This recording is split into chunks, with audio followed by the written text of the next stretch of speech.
Well, welcome everyone. Welcome especially to our finalists, our authors, and we have David Dunn here, judge. We'll talk more about the people in a minute, but we're coming to you live from the Victoria Forum. I am, at least, coming to you live from the Victoria Forum, and I need to say, before we even get started, how already important, I'm looking for the right words to describe what's happened so far at the Victoria Forum. And I think the words that come to mind are not only important, but provocative, revealing. For me, to be able to learn from people in this context has just been huge. So I want to start by congratulating the Victoria Forum, all of its organizers, for what's happened so far. In fact, at the opening ceremony, there was this really great conversation between a former national chief and his experience with the Indigenous community and leading that, and Canada's appointment to the UN. And understanding the roots of all of our challenges as they relate to things like social divides, economic divides, and environmental divides. It's just been a great experience so far. I wish everyone, the students in particular, but also the attendees could be here. But I wanna pause for a moment and go back in time to when we first started talking about our role at the Global Business School Network in the Victoria Forum. This goes back to a conversation with the Dean, Sal Klein, and David Dunn. And the idea that the Victoria Forum was going to take a deep dive into understanding how to bridge these divides, and really stood out to the Global Business School Network as being a great opportunity. So the thought was, how can we find a way to engage 400 or 500 students in thinking about and trying to understand, and especially to contextualize some of the challenges that we're talking about this, and really create a global experience, right, which is a very important part of who the Global Business School Network are.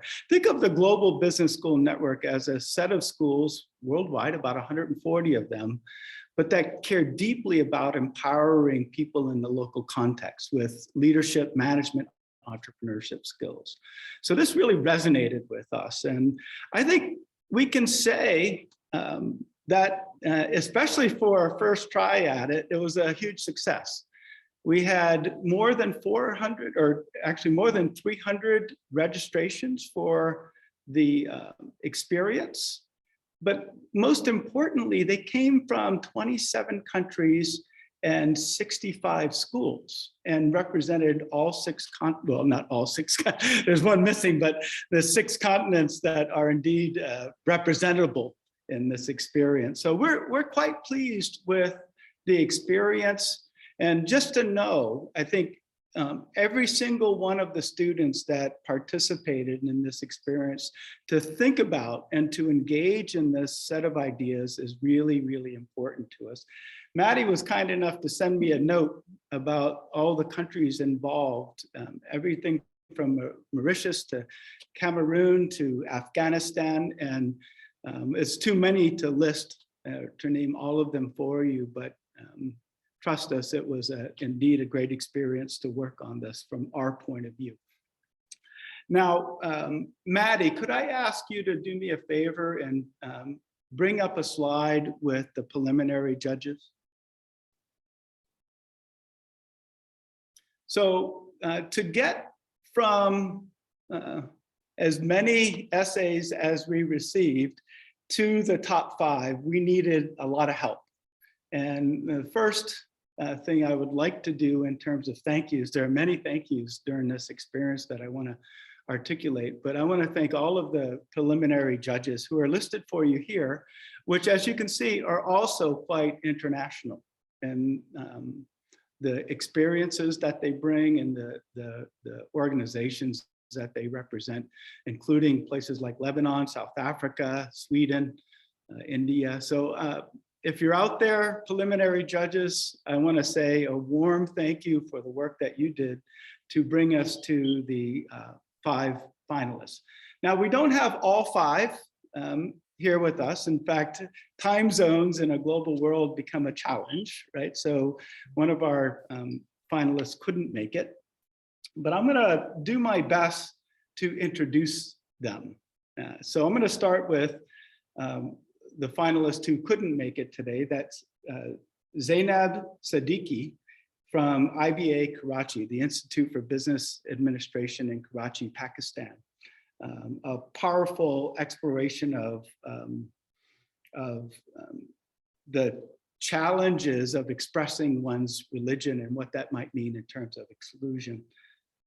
I also want to introduce, I apologize in advance if I don't get this exactly right, but Panharath Mias, who joins us from the University of Houston's Bauer School, but wrote about her experiences very much from a Cambodian perspective. And welcome and congratulations to you, Panharath.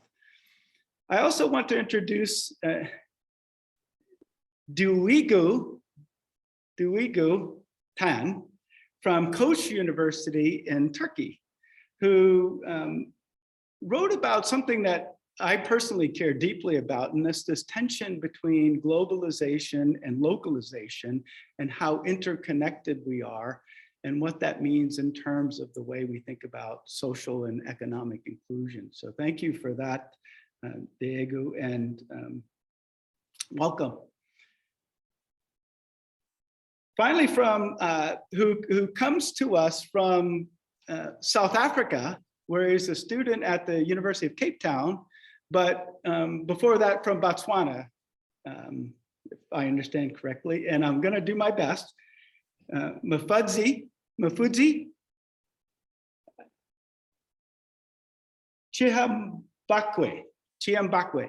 Did I get that right? Yeah. And thanks for writing about it. I thought the metaphor of the highway and the discussion about the sort of the, I don't know if the right word is ridiculousness of the average African and thinking about the average African and really ignoring the person or the people and the individual in this experience. So thank you for that. And we have part of a team.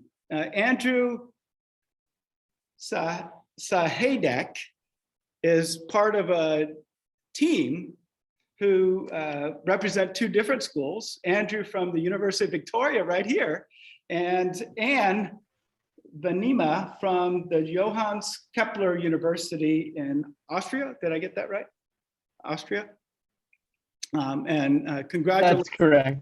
Congratulations to both of you for a really great essay on social divides, but in the context of social media and exploring that in a rich amount of depth. So thank you and congratulations to all of our finalists. We're thrilled to have you here. And what we're going to do is we're going to talk a little bit about your essays. But as we start to do that, I'm going to turn to one of our finalist judges. That's David Dunn, Professor David Dunn, who, as I mentioned earlier, was part of the vision for introducing this essay contest. And I'd love to hear from David.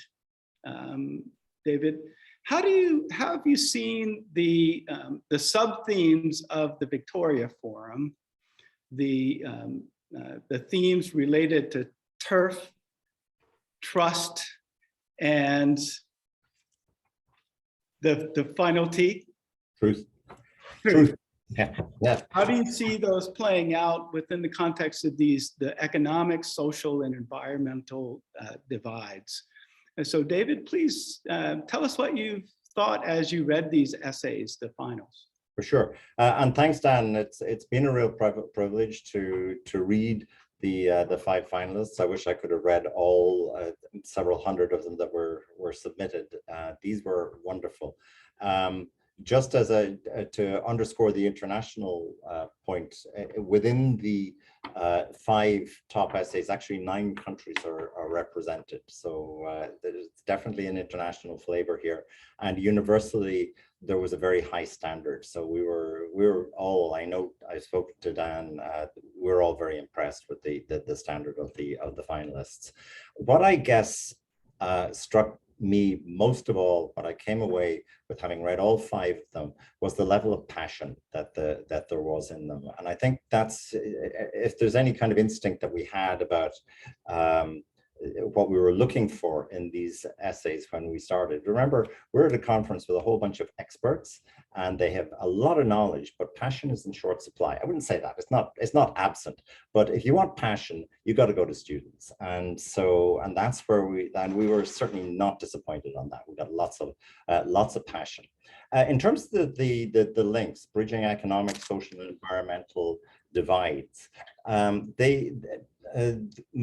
the 5 finalists, 4, I would say, led with social divides. Another one, more or less economic divisions, but social divisions came in, and environmental divisions to another extent. And as I thought about this, having read them, in some ways I'm not surprised, because it seems to me that economic divides, environmental divides, and social divides are all linked. But what really matters in the natural entry point, if you're passionate about this topic, is not the big theories, but the impact on people. And that's what I loved about these essays, that they were all about people and the impact that it had. So just talking a bit then about Zainab, as Dan mentioned, Zainab is unfortunately unable to join us. Hopefully she's sleeping well. She's in Pakistan. Her essay was about women who wear hijabs, so hijab-clad women, and the amount of discrimination that they faced around the world. And just to give you a quick quote from that, a systematic institutional denial of employment rights to women who visibly identify as Muslims. And she saw, as a solution to that, she saw education, which I think is, yeah, definitely that's a clear solution to it. But the one that really caught my eye is the very last sentence or two of her essay was food and music. And so she was saying, you know, listen to music, share food with people, and learn. So that was her essay, and again, very much about social divides. But you can see, as she was talking about employment discrimination, it was also about economic divides as well. Panaroth, your essay, I loved your essay too, and you know, it was about gender inequality. I was quite shocked by the, if I'm pronouncing this correctly, this Chab Sray of 1837, the Code of Women, that said that women must be subservient to their husbands. And although officially repealed, it's still, as you said, it still sort of plays out in textbooks and in the education system. And I was very moved by your statement that growing up, I perceived these injustices as social norms, which is how we live. There's injustice all around it, but we all think it's normal if we haven't experienced anything else. Your solution, I totally endorsed, was access to education for women. And you know, that's I think a universal issue that we all should be concerned about. So again, a social divide that we're talking about, but with serious economic and indeed eventually environmental implications. Daigu, yours was, as Dan mentioned, was about interdependence. And again, you had this lovely quote from an African proverb, I am because we are. So it's this idea of being collective and not so much individual. And your answer to the challenges here is conversation. If only we could have better, more respectful conversations. So again, another social divide that has implications far beyond the immediate topics you're discussing. Mufudzi, the economic divisions that you talk about, this is more of an economic one, but again, I think it's got big social and environmental implications. Dan mentioned the metaphor of a road or of a highway. And as you mentioned, a nation is not only made up of statistics, but of people. And you're pretty outspoken, and I love this. There's a lovely quote: "Development is as much a means to appease the powerful in nations with a lot of money as it is a way to lift people out of poverty." So you were clearly, it was an essay with extraordinary passion, focusing largely on the economic, but again, there's social and environmental implications to what you're saying too. And then finally, Andrew and Anne, and by the way, you've managed to cover 3 countries in your essay, which is a good achievement: Germany, Austria, and Canada. And this essay was about cyberbullying. And what you do is you talk about the magnitude and the importance of it. And you say new generations are being indoctrinated, schools shootings, mass violence, political propaganda, and crime utilize social media. So you talk about the impact of this and the importance of it. And you also talk about it through personal experiences of people you've known. Your solutions then are around online education and around providing consequences for people who engage in cyberbullying. Again, it makes a great deal of sense to me. So I would say that, you know, by virtue of the fact that you're all talking about the impact on people, all 3 of these sub-themes come into it, but you certainly emphasize the social divides over the economic and the environmental divides in the essays. And I think, as I said, that's quite legitimate from my point of view. But congratulations to everybody, and I'll hand back to Dan, and he'll sort of take it up from here. Thanks so much, David. I've established one thing, that you should be in my shoes, because you've done a better job with the names and the descriptions of the essays. So thank you for that, David, and for really linking it. You know, one of the things I was really, really impressed with is that, indeed, most of the entries we got were right on point in the sense of connecting solidly with the themes of the Victoria Forum. So thank you to your finalists and everyone who entered in this experience. But what we're going to do is we're going to ask the authors to tell us from their point of view. We've heard from David, his point of view about what he read. And from the authors, we would like you to tell us what you were thinking. You know, what was it that led you, for example, to write about what you did, but also to go a little bit deeper than perhaps even David was able to in understanding the context and the experience that you had as you wrote this. So please do tell us in a few minutes each, we'll go around the room, about your work. You can link it also to your creative contribution if you'd like, but this is your chance to showcase your work, to tell us what it means to you and what perhaps it means, what you hope it means to everyone else. So why don't we start with Daegu, up in my top right corner. That's the reason why. Please tell us. Okay, thank you. First of all, I'm saluting all of you and sending my greetings from Turkey. Thank you for organizing this contest as well as this fabulous panel. Thank you for having us, for giving us voice, a chance to explain our stories actually. It was a pleasure for me be a part of Bridging Divides, especially Bridging Social Divides, which is the sub-theme that I aim to participate in the contest. I wrote my essay basically on the meaning and importance of conversation and listening, since I believe we undermine our civic temperaments such as love, trust, goodwill, fraternity, and conscience. And I thought someone needs to remind us those. Yes, we observe many challenges at both national and global levels. We observe increasing polarizations and discrimination, backslidings in the rule of law and democracy, competitive national interests, the dilemma of state sovereignty at the core of international relations and international law, and adverse effect of online filter bubbles in social media that will expose us to the ideas we already agree with. On the other hand, as Professor Dune says, there are centripetal forces that inevitably bring us and our destinies together, namely international trade, climate change, pandemics, we very recently observed and continue to observe. To manage this interdependence, I claim we need more than the governance of the rulers and law. We need to manage our interdependence. My answer to the question of how to do this is simple: make a conversation, even with your opponents. I believe conversation is the key realm where our civic temperaments are actualized.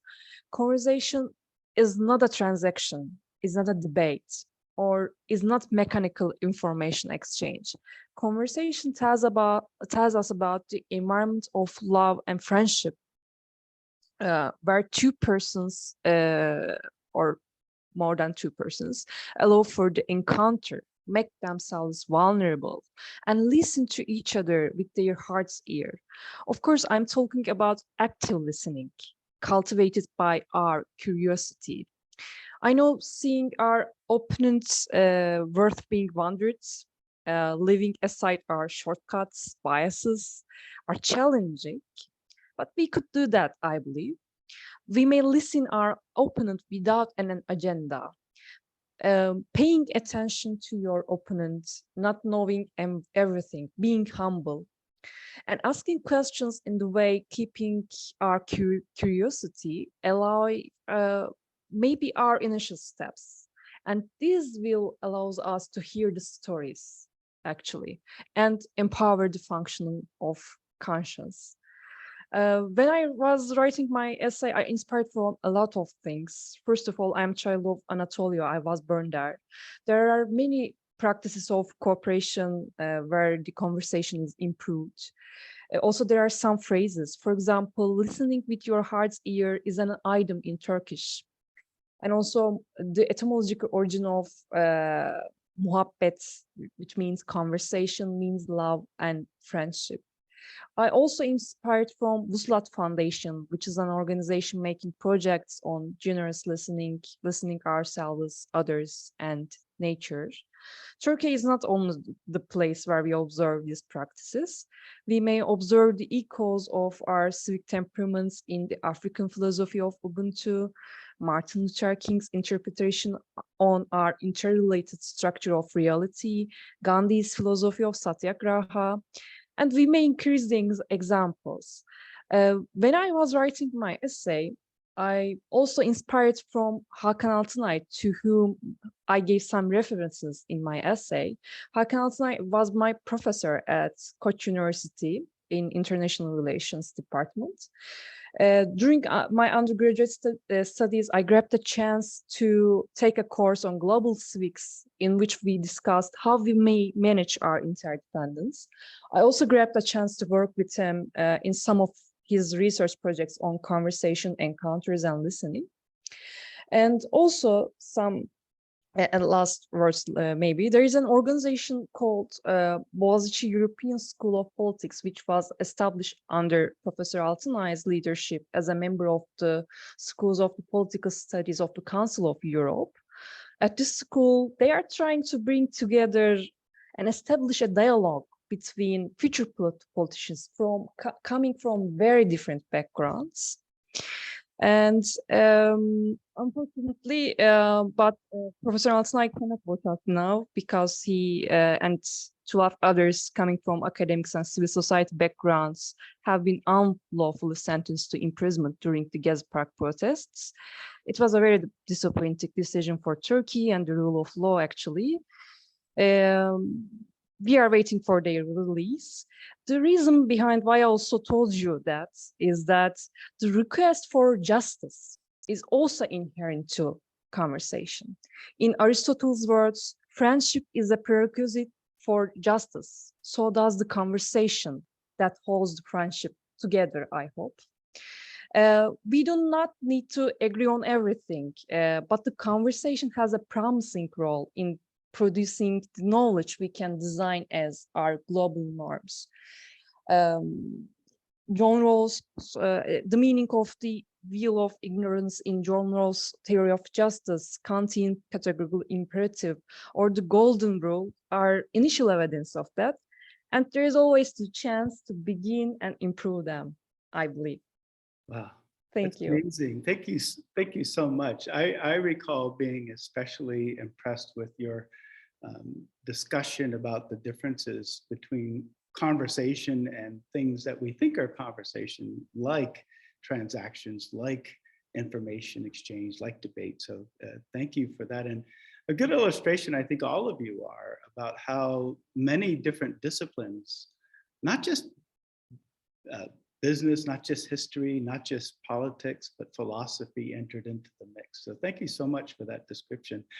Andrew, you have a special challenge because you're speaking on behalf of not only yourself, but your colleague, Anne Venema. So tell us a little bit about your piece, but also tell us, as others will, about your inspiration. Well, thank you very much, David, Dan, and the entire Victoria Forum and the GBSN team for organizing this event. I know it was something that really appealed to me right from the beginning, and Anna as well. We studied in the same master's program through the University of Victoria, a really special program which bridges international gaps and brings people from all different cultures together. It's called the Masters of Global Business program through the University of Victoria, Johannes Kepler Universität in Linz, and the University National Sun Yat-sen in Taiwan, bridging 3 different cultures together. And I think is exactly like Tuigu mentioned in her introduction, the topic came to us because we have to have a conversation. We have to have a conversation about something that each and every single one of us uses every single day, and that's the internet. And what's often not seen is 99% of us go and we look through our social media channels and we go to our websites, we get our news, we get our information, we look up cooking recipes, we look up pictures from our friends, but we don't see what happens beyond that. We don't see outside of our own little circle. So for us, it was about exploring a little bit more than just the surface of the internet. It was about exploring, which is unfortunately a very big divide that actually has affected many people that I've known personally throughout school years growing up in the Canadian school system. My team member Anna, she's also seen many examples of how the internet has really broken friendships and really broken people through terrible, terrible online actions. 90%, as a big statistic, 90% of young Canadian adolescents have experienced cyberbullying. So it's a very large number of people, and not very many people want to talk about it. It's not huge, it's not making mainstream headlines. So for us, it was really important to go and explore this topic that wasn't really being researched as well as we know it. And for us, being able to kind of look back and reflect on our own personal experiences with our friends growing up, as well as throughout this international master's program, really taught us a lot more about how we can talk, not only personally in different levels, as well as developing solutions. We focused on 3 key areas, as David mentioned, and that being consequence, as well as looking at different education programs, and even some innovative solutions like using virtual reality as a positive tool, not as a negative tool. So knowledge is power, and knowledge is how we're going to be able to take a different look at the internet and see it as a positive thing. But for so many people, for so many different aspects, it's so unfortunate that they have been drugged down by these different unfortunate negative effects of that is cyberbullying and that is demoralizing activity on the internet. So that was the idea from us. It came originally from personal experiences, and throughout the Masters of Global Business program, we really were able to talk with our colleagues, talk about different personal experiences, and through that develop solutions that we believe are even simple short-term solutions that not only maybe at the beginning don't involve government, but at the same time build toward creating positive momentum so that we create positive change and really bridge those divides. And I think institutions like this in the Victoria Forum and GBSN is exactly how we're going to get there. Lovely. If I could add a quick comment, Andrew, that's a great articulation of what you were saying, much better than I was able to do. That said, it struck me as you were talking how much the exact opposite of what Daegu was saying is going on, which is that, you know, what's happening in social media is not conversation. It's something else, and it's something much darker. And you sort of really hit that on the head. Yeah, definitely. I agree. And I also appreciate that sometimes the automatic reaction is regulation, right? It's to take something away, but thinking about more creative, other kinds of solutions, we really appreciate that in your essay. Thank you so much for sharing that. Mufutsi? I think I might say your name differently each time. I apologize for that. It's something that I don't do well with. But please share. I'm especially interested in how you share your piece because of this metaphor, as I mentioned before, and thinking about that inspiration. Please. Wow, thank you. Thank you so much, everyone. Sorry for my groggy voice. It's like 1 a.m. here. So I'm not at my 100% best, but I will try my best to speak to what I was speaking about in the essay. So I grew up, I'm actually from Zimbabwe. I now live in Botswana and I'm studying in Cape Town. So it's like I live in 3 countries basically, but they're all fairly close to each other. And growing up in Harare, which is the capital city of Zimbabwe, there was always this like roads always had like these dust pods on the side, right? So you'd have this big highway, and you know, there was very few places where there were actual pavements, right? And just kind of speaks to a lot about what development looks like in the sense of like when we come with solutions. It's easy to see like the traffic that passes by, but there's a lot of dust pods, and most people actually don't own cars. So it's crazy that the majority of people, no considerations were made. Like, you know, you have an intervention that is made that's supposed to be a picture of development, but most people have these little pathways on the sides of the highway to get around. And it always just struck me as a picture of this kind of how we think about solutions when we come up with economic solutions, particularly African countries, in the sense that it looks good on paper, but the average individual, and again, I even question the idea of average when I go deep in the labor, but a lot of people's lived experiences on the ground are that you're having to make your own way despite this huge, you know, chunk of money going towards a particular intervention. And, you know, I think the greatest thing to explore here, and I think even at the end of my paper, I was really trying not to come up with a solution, because how like, that's the point. Like it's not coming up with a solution. I feel like co-creating one is the point.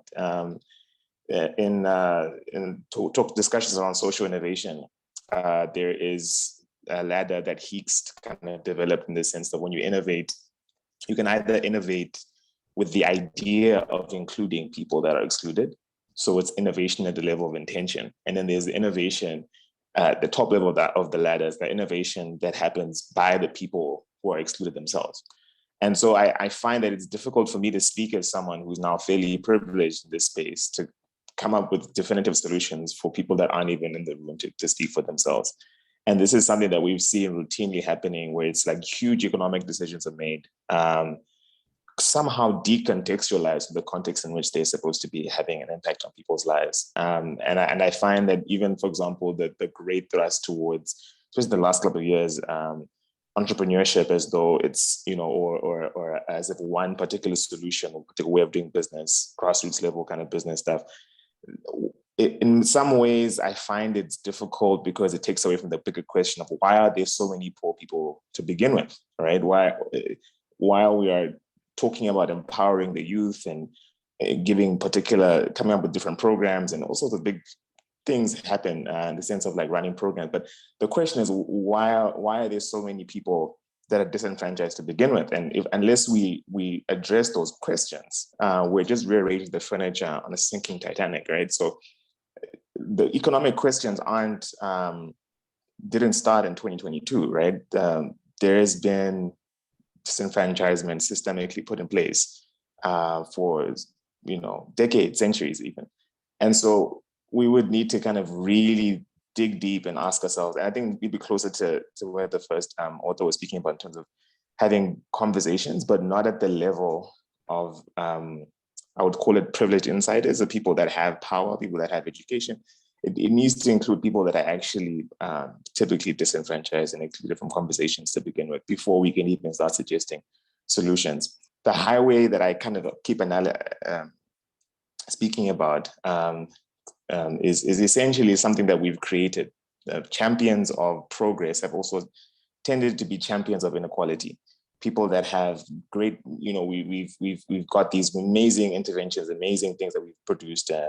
So, for example, South Africa. Let me give you an example. South Africa is often, it's the most economically kind of diverse kind of space in Southern Africa in particular, but it's also the most unequal country in the world. So, you look at this and you look at this space in the sense of there's a lot of activity happening, but there seems to be a lot of people being pushed out of the conversation there, or just not benefiting from it.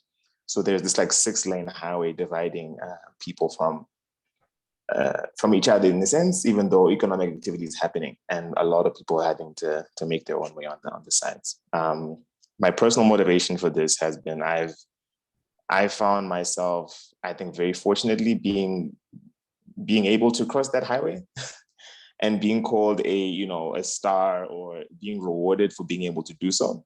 But I'm asking myself the question, why does someone have to be so exceptional to rise from poverty or to rise from exclusion? There's a lot of people that I think were way smarter, way more innovative than me, that didn't have the opportunities that I got to have. And I think these are the kinds of questions to say, like, why is it only the exceptional ones that can make it?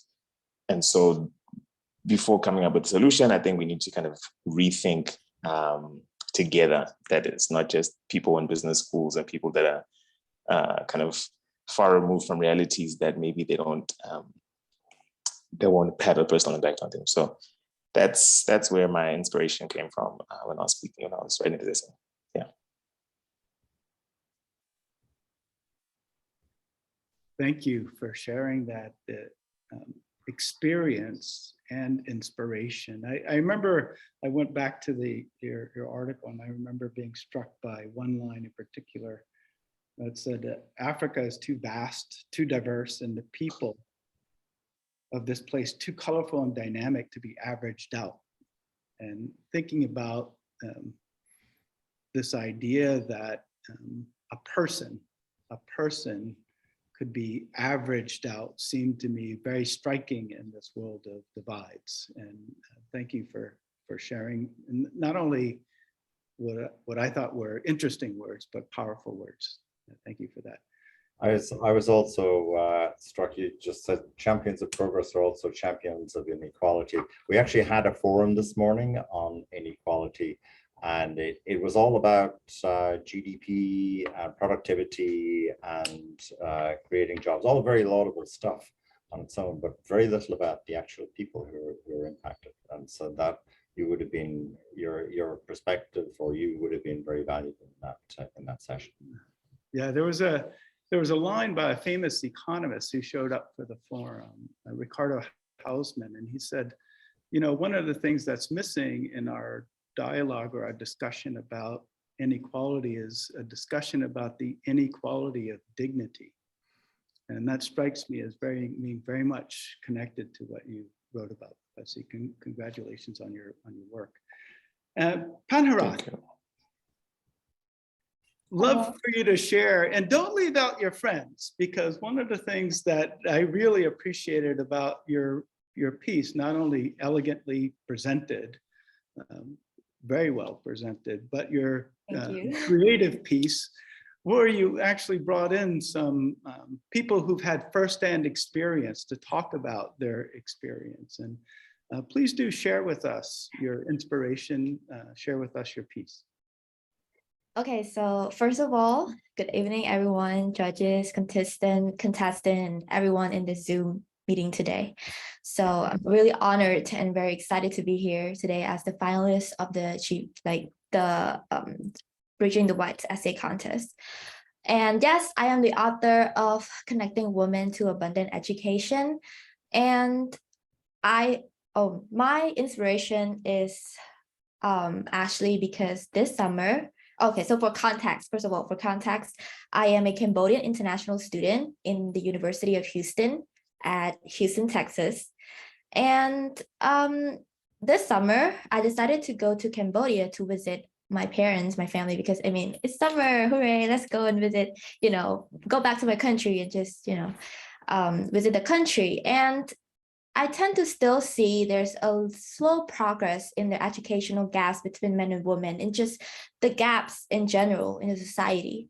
So I still saw my friends complaining about being unsafe. Some of my friends who are in the STEM major told me that her parents are judging her career choice, that she's a woman, she shouldn't be doing all this difficult major, which is only supposed to be for men. I still heard my parents telling me that I shouldn't be coming all the way to America because I am a lady and I should be in my country, just, living with my family, being close to my family members. So as someone who has the opportunity to study in America and seeing like the different perspective of the culture difference all the way in the West, and have access to competition such as today, which is the essay contest, I was able to have such a big opportunity to, just spread awareness about this topic even further. So first of all, I didn't really want to write about Cambodia, just particularly. I wanted to be a little bit more wide. So basically, I want to write about other countries too, because this is a global issue. This is the educational gaps between men and women doesn't only exist in Cambodia, but it's actually a worldwide issue. Also, Cambodians are the minority of Southeast Asia. A lot of my friends, when I'm here in America, whenever they're like, oh, where are you from? I'm like, oh, I'm from Cambodia. And they're like, wait, where is that? So a lot of people don't really know Cambodia.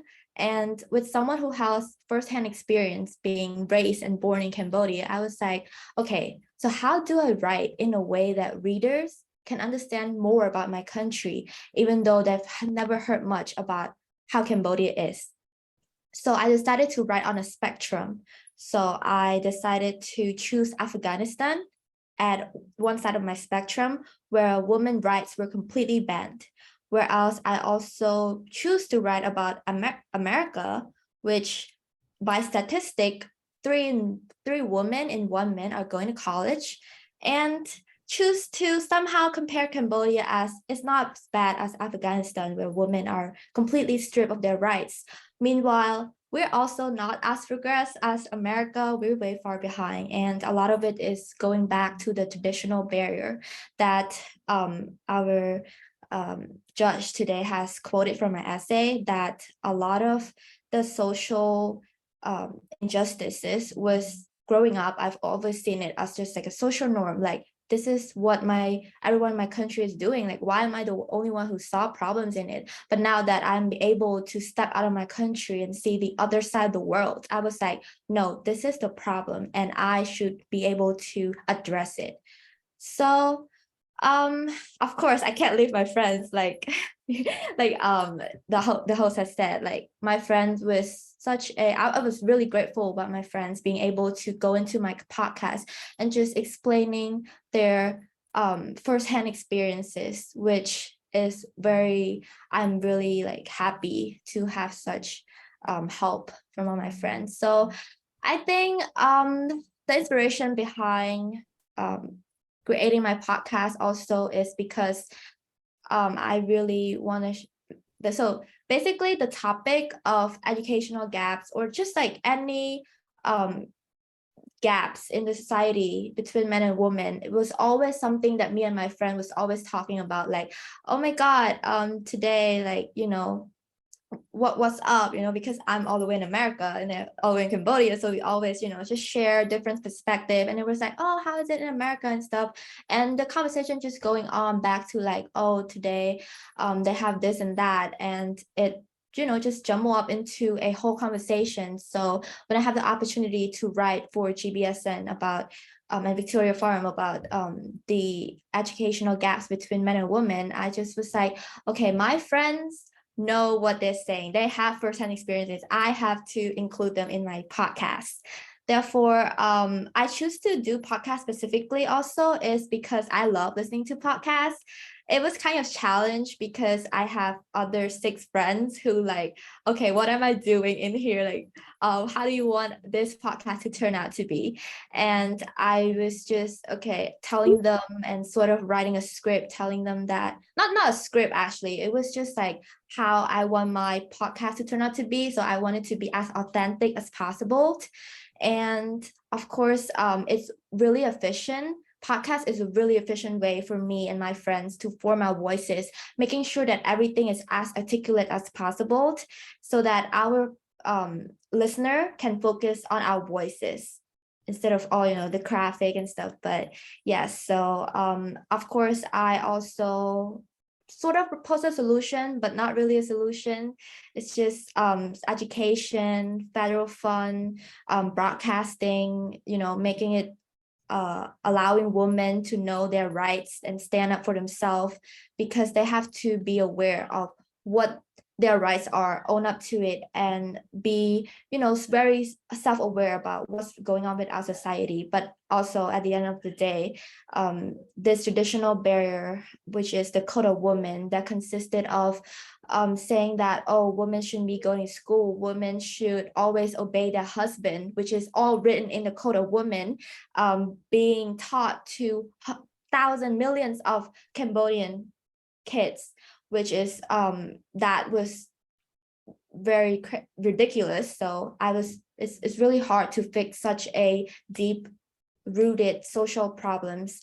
Therefore, I really wanted to, take this opportunity to really let everyone knows, and everyone who's joining today from different countries know that Cambodian women really need to stand up for themselves and fight for the rights that they deserve to have. Thank you. Amazing. For me, one of the things that happened when I read your piece is I began to think about all the pieces, and I'd love to hear what everyone thinks about this, especially now that we've shared our essays. One of the things that struck me is that in some way or another, each one of the essays were really about the tension between, on the one hand, what might be described as progress in some dimension and tradition in another dimension. At the same time, in your essay, Panharath, we are struck by the idea that customs and traditions are diminishing or stifling the rights of women to get an education, right? On the other hand, Doogie, I'm trying to go back to your names, your experience with the scarves and the desire for women to live tradition in some sense and to live the customs, and how that translates potentially into some lack of progress. And with social media technology driving a lot of advances, but at the same time driving these divides. And when you think, I think at the heart of the essay and the idea about the highway is that, in some sense, what do we mean by progress when we're leaving behind individuals without the kind of engagement and belonging that is needed for human dignity? It strikes me that that's a common thread across all of these discussions about divides. And I'm wondering what you think about that. David, I'd love to hear your opinion. But I'd love to hear from each one of you how you think now about this tension. Yeah, thanks, Dan. Yes, I thought that that made a lot of sense too. The idea of progress versus tension. I was particularly struck, and this is maybe another interesting theme, when you were speaking, Panaroth, about the idea that you were privileged enough to step out of your original society, and that brought you a new perspective. And I think that's a much broader point. It's not just necessarily leaving your country, which a number of you have done, but it's also just leaving your original point of view. And by doing that, by inviting the points of view of others and listening to them, I think that cuts across all five as well. This idea of respectfully listening and jointly coming up with solutions. The reality, as you mentioned, Mufudzi, is that you have crossed the highway, and now you're looking at things through a very, very different lens from the people that you left behind on the other side. And so the question is, are you able to start to see things through that lens again, or to at least remember how that was? And the only way to know that is to actually reach out and engage in those conversations.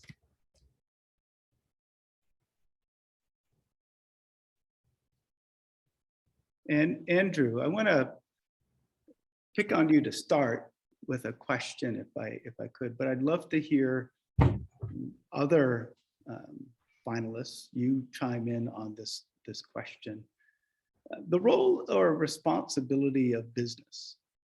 When you think about the kinds of companies that are driving the central issue that you're addressing in this experience, in this essay, what do you think about the responsibility of business in this context, and where do you see them as part of the solution? With this, the Global Business School Network, not that it was a requirement that students be studying business, but it's something that we care deeply about. To understand the role of business, not just government. In many of your essays, it was almost implied that this is something that government or civil society must address. But talk to us about the role of business, both in terms of responsibility, but also potentially in terms of the solution. Well, thank you very much for the question, Dan. It's not a one-sided issue. It can't completely be the government working on every single social issue. It has to be businesses being involved as well, completely hand in hand in the process. I think a really good example of that in Canada is relating specifically to our essay is Bell and Bell Let's Talk, because that's really a company that's gone out of its way through philanthropical work to reach out to people who might be struggling with mental illness or depression or other things, and really providing a service where they can reach out to people. And that's not the government doing that. That's a business going out of its way. And of course, now Bell Let's Talk has affected millions of people positively, sharing their positive stories, sharing their stories of grief, of negative times. And I think that's just such a positive thing that businesses can do. And it's only one of hundreds of examples. So it can't just come from the government. Of course, the government has a huge role to play in terms of education. But if we're talking about business schools and graduate schools and things like that, I'm a business school alumni from Kamloops originally. And there were often lots of student organizations, or through the student union, or through many different organizations that worked with our university in order to say, let's talk about the internet, let's talk about this new technology. And they were inspired to do so. And that didn't come from the government either. So I think you're seeing universities as a grassroots point in order for new ideas to be started. And companies really have a golden opportunity to work with these universities to sponsor programs like workshops, like VR experiences, in order to create know-how, create knowledge in so many different ways. And I think that's truly the way forward, is for businesses to really look at sponsoring events or sponsoring workshops, especially in the internet. We've seen it during COVID, how it's connected millions of people. We've heard this over and over. We're doing a Zoom session right now. So there's an opportunity for businesses to really work with universities all across the world. Specifically, if you look at the master's program that I did, connecting 3 different countries, and we're talking about really bridging social divides along international cultures. It's people from different races, different ethnicities, from different areas of all around the world, and that's really how you're going to find the solution. So I think it's great to see the Victoria Forum and GBSN doing that, but I think we've got to see a lot more businesses doing that too, and businesses sponsoring those events are going to be the way forward for those grassroots ideas. Thanks for that, Duegu. Andrew mentioned connectedness, right? And I want to point out something that I think most of us believe. When people think today about business, often they associate business with multinationals and efficient supply chains. We've built this really massive interconnected system, which we've learned has some issues with resiliency and a lot of other things in our society. But tell me how business plays out in your essay regarding globalization generally, but in particular this interconnectedness and this global or national. First of all, I agree with Andrew's thinking about the responsibility sharing. Before your question, we can also see this as a cost sharing between the government and the civil society, or the citizens actually, and the companies' roles undertaking such a cost and responsibility also give us a solution about the tension you mentioned between the tradition and the progress. Actually, when it comes to the interconnectedness, yes, you are right.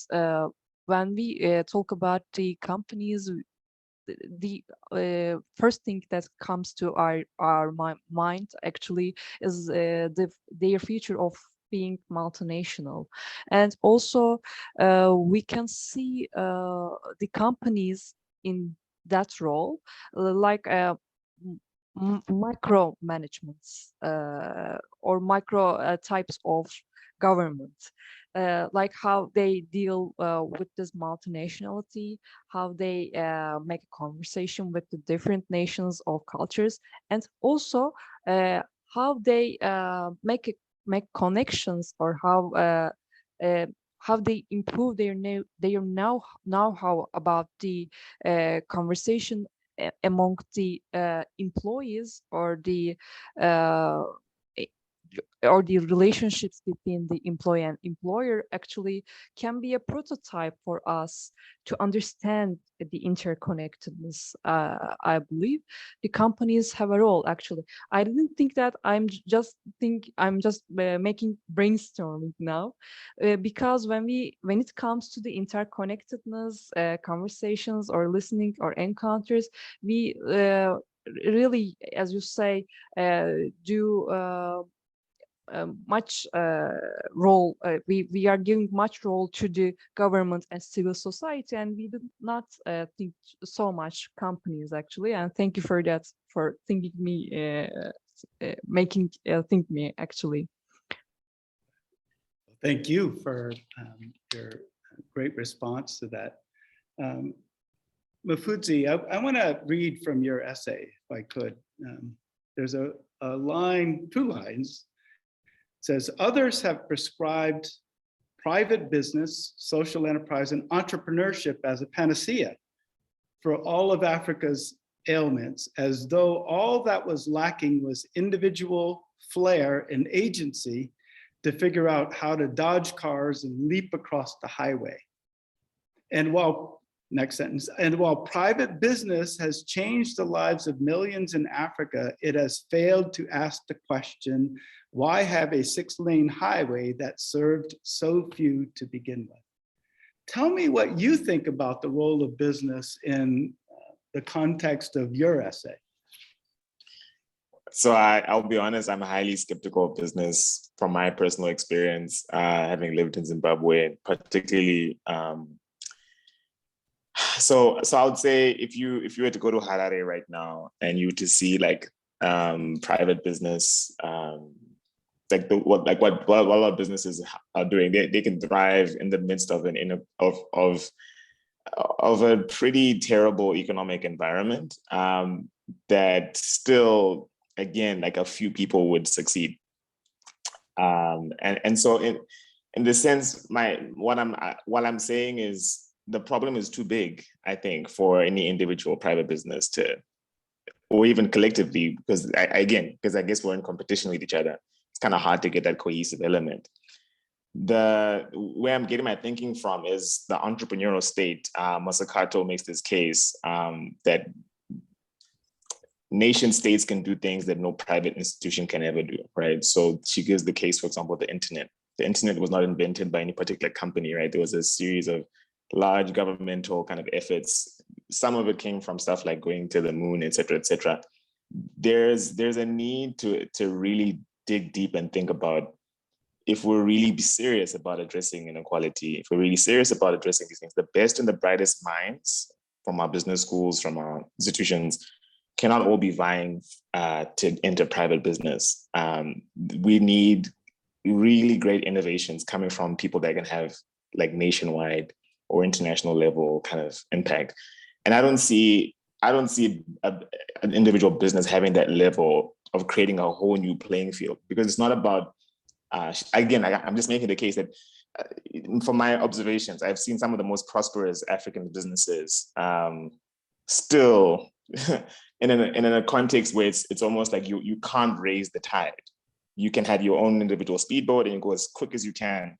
And maybe you can even do a bit of good while you're doing it. You know, people talk a lot about corporate social responsibility and philanthropy, et cetera, et cetera. But in the larger scheme of things, I think the problem wasn't that we lacked philanthropists, right? You didn't lack a few, you know, like, or we weren't lacking like people having, I feel like there's been structural kind of stuff that's been put in place.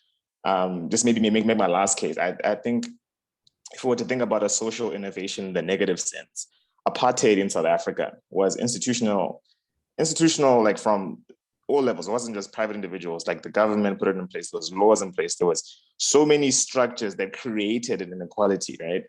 And even though that structural stuff was dismantled, there's so many issues that I really don't think the business side of things would have been, because the thing is, businesses are thriving. This is the funny thing, is I'm making the case that a lot of private businesses are thriving and they're doing a lot of philanthropy work, but the tide hasn't risen for everyone.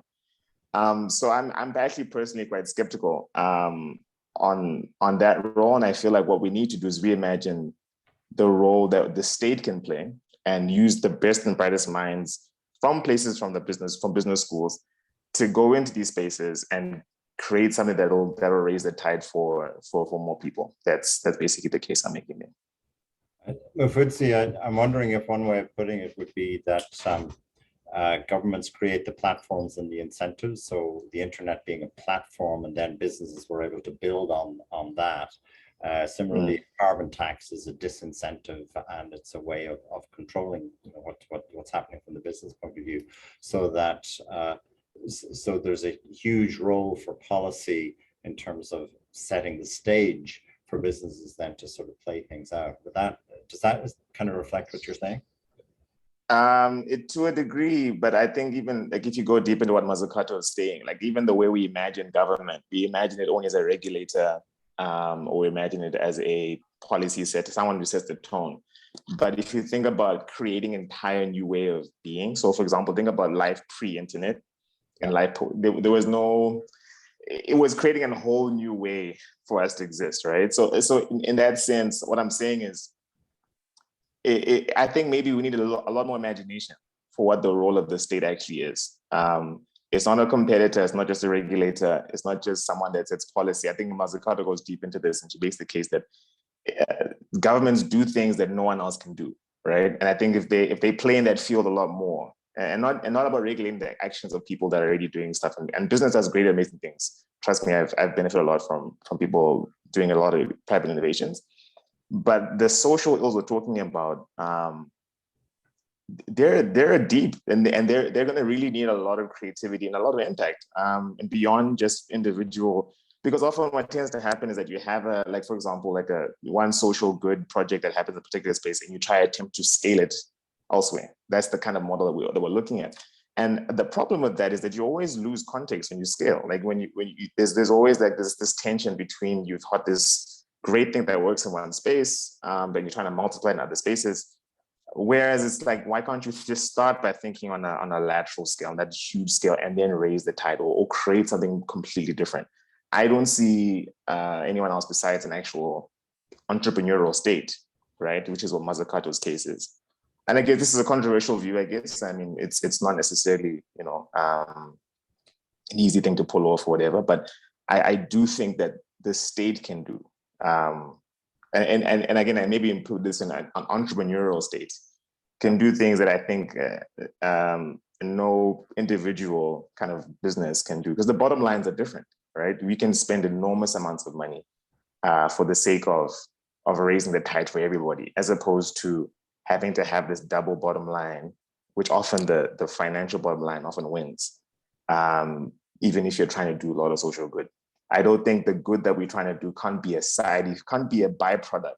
It can't be something we do only once you've made enough profits. I think the whole game needs to be rethought completely. And only states can think that way. That's my opinion. So that's I'm taking it from.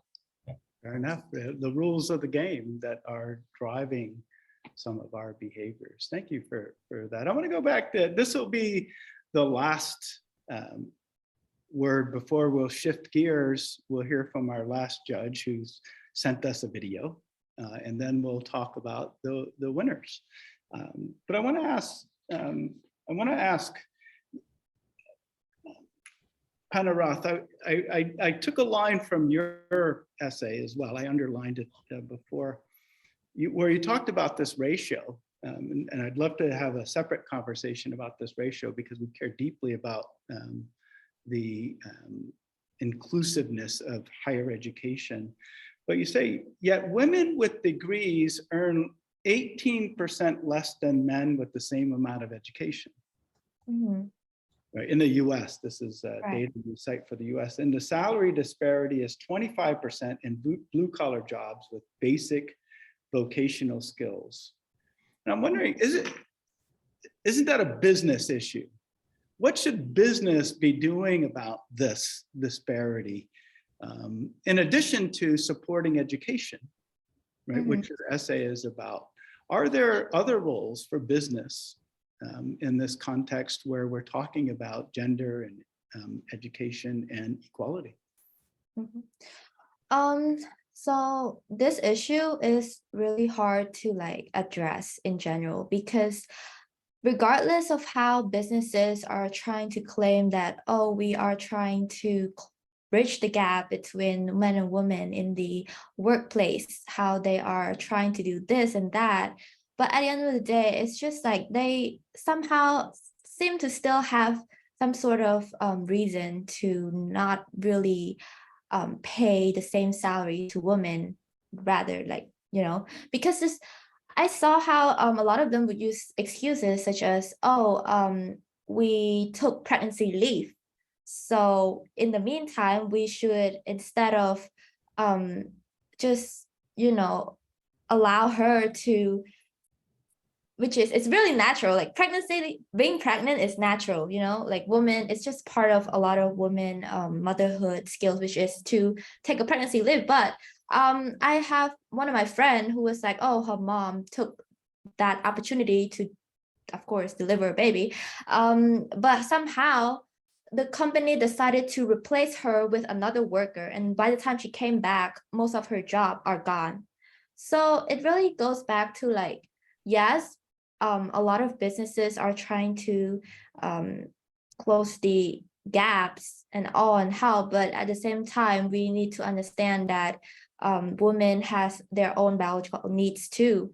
Therefore, they have to really take that into account, which is I really, of course, there are laws regarding to that, which is how I know that in the state there was, it's basically a law to allow women to take pregnancy leave despite whatever, like it's basically a law. So all businesses have to do so, or else it's wrong for them to, you know, fire women just because they're taking pregnancy leave. This is just one of the issue.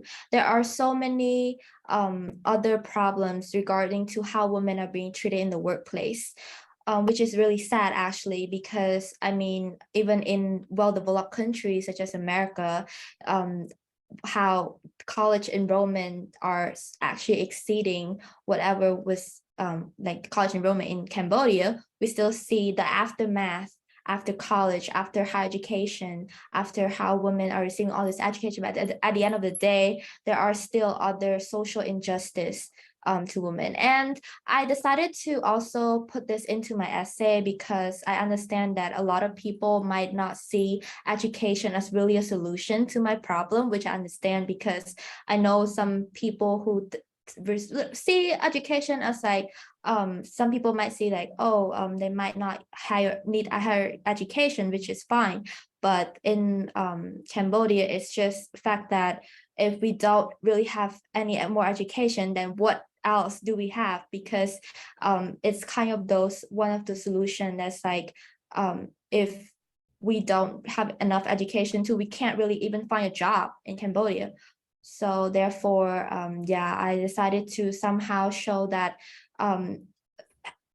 receiving education in Cambodia is not the final step. It's just the beginning. We still have so many much more social problems that's we need to address as it comes because of, okay, let's see this well-developed country that already successfully address the issue of educational gaps. But look at this, all this issue after, you know, it's just like more issues coming in. So the government and also businesses have to somehow, the government has to somehow set a regulation for business while looking through the portal of how America is progressing toward, because okay, we have this example of what is going to happen next. So what can the government, Cambodian government do in order to address these upcoming issues that we can see in the West? Thank you. That's all. Thank you. All four of you have demonstrated not only that you're great writers, but also great articulators and speakers representing your points of view. I'm especially convinced now that all of you are winners in this competition, this essay challenge that we've expressed.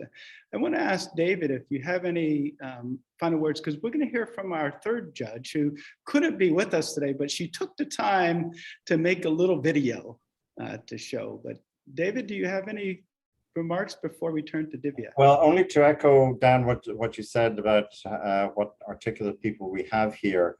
And I particularly appreciated hearing the background for each of you and the personal reasons behind why you wrote these essays. So from my point of view, and actually it's something that I would say for writing in general, which is bringing yourself into it is really the key to great writing. And so to hear that extra bit of context was especially helpful for me. Thank you. Thank you, David. Maddie. Now, Maddie's been running the show, I suppose, in the background. I'm wondering, Maddie, do you got the video queued up? Can we show it to the attendees? I sure do. Great.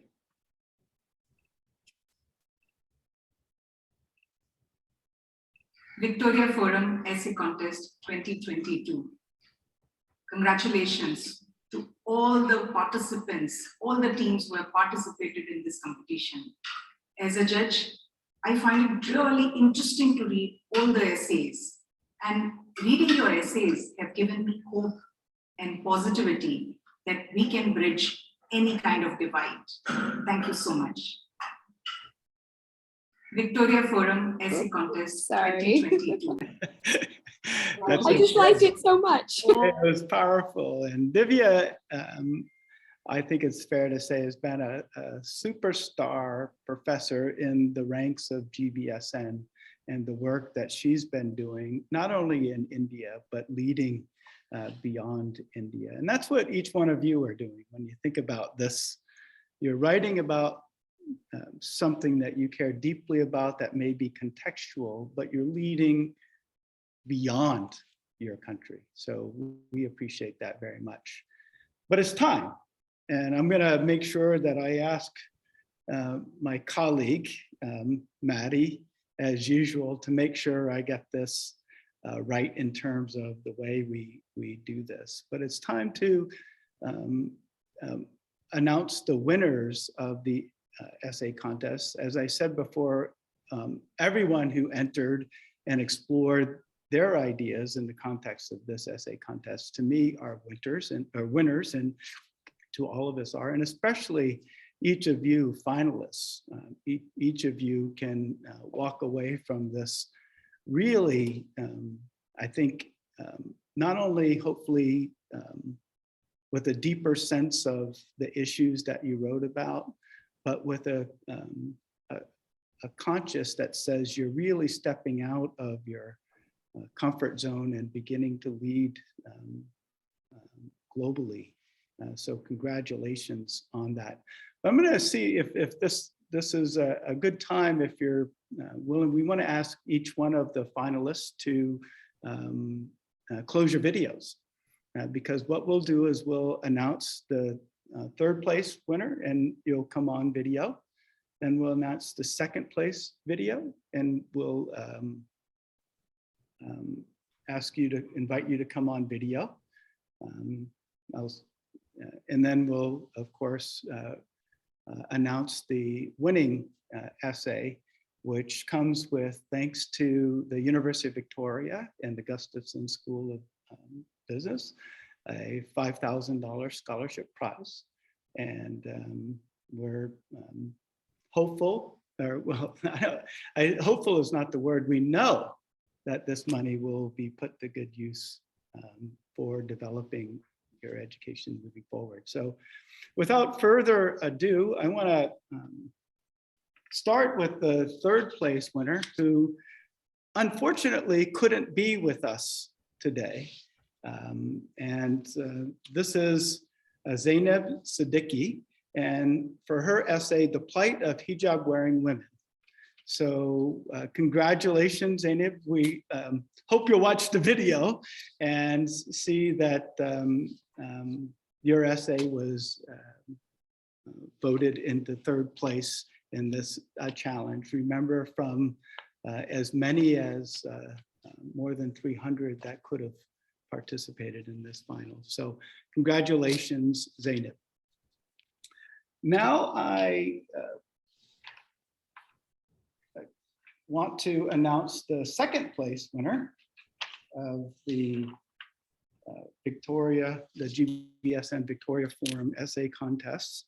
And it's Mufudzi Chihabakwe for his essay of Highways and Byways, How People Have Used Resources to Divide Africa. Congratulations, Mufudzi. Very well done. I thought powerful words, and for 1 o'clock in the morning, let me just say you are wonderfully articulate, and we look forward to many great things coming from you in the future. Thank you. Congratulations. Thank you. Thank you so much. Now for the winner, and I should have been careful to describe the process, which was quite rigorous, thanks to Maddie, and with a well-developed rubric and scoring system that involved not only the preliminary judges, but of course the final judges. So in first place, and I think I can safely say for its combination not only of thorough evaluation of a particular issue, but professional presentation and a creative element that was so well done and crisp and to the point. We welcome our first place winner for the GBSN Victoria Forum Essay Contest, and that is the team of, they call themselves the A-Team, Andrew Sahedek and Anne Benema. So congratulations. It's a coincidence that Andrew, you come from the University of Victoria, and we welcome that. We don't want to get anything but success in that context. So congratulations, Andrew and Anne, for winning the first GBSN Victoria Forum Essay Contest. Let me invite you, Andrew, to say a few words. Yeah, I'm a little bit shocked too, Dad. I'm super super happy, of course, with the result. But I wanted to acknowledge all of the other amazing essays, and I hope we're going to be able to get to read them, because I'd love to see some of the ideas that were talked about tonight. I think they were so interesting. But I couldn't have done it without my wonderful colleague Anna. Honestly, it was a dream working with her. And working with someone from another course. So I'm super pleased, and I'm really looking forward to seeing what we can do in terms of bridging the social divide in the future. And I just want to reiterate thanks again to all the organizers. I think it's a fantastic program, and I'm looking forward to seeing what the contest is going to be next year. Reading what I did and hearing what I did in this essay, if I was an entrant, I would be quite surprised if I won, to be quite frank. So congratulations. It's been a great competition, and you deserve to be proud, all of you, for what you've done. Now, if I could ask all of the folks, if you want to join back in video, because now's the time to thank the people that really made this happen. And Maddie been behind the scenes, but Maddie and my colleague Julie at the Global Business School Network did the heavy lifting for this competition on the GBSN side. But I should also thank Venus, Annie, and Ashley from the University of Victoria and Victoria Forum for their work to make this happen. And then, of course, Dean Saul Klein of the Gustafson School, but David, working together with you to bring our vision to fruition has been just wonderful. And we thank you for that. I thank everyone that joined us to have this discussion with all of our finalists. And I especially, I can't emphasize enough that we will see great things from all of our participants in general, but especially our finalists. Congratulations for your work. I'll add my congratulations to all 5 individuals and team. What a fantastic event. Congratulations to you, Dan, and to your team at GBSN. I think there's lots of agreement here that we've got to do this again. This is the first time we did it, and I think it's been wonderful. I hope somehow, I'll ask Maddie and Dan this, that there's some way of publishing these essays online so that others can see them, and so you can share the glory, because there's a lot of really good thoughts in here. So thank you, everybody. It's been a real, as I said at the beginning, it's been a real pleasure and a privilege to read your work, and I look forward to seeing more. And I'm glad you mentioned that. GBSN is working on the report. We're doing some lovely formatting, as we had some submissions that were in video and an image, and we just want to make sure that that is represented wholly, and that will be shared with the entire network all over the world, which is pretty awesome.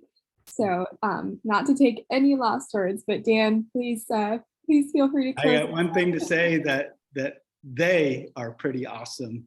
So it's what we want and need to do. So congratulations all. Thank you very much. And we'll do it again. Bye-bye. Absolutely. Thank you, everybody. Okay, bye-bye. Thank you. Thank you. Bye.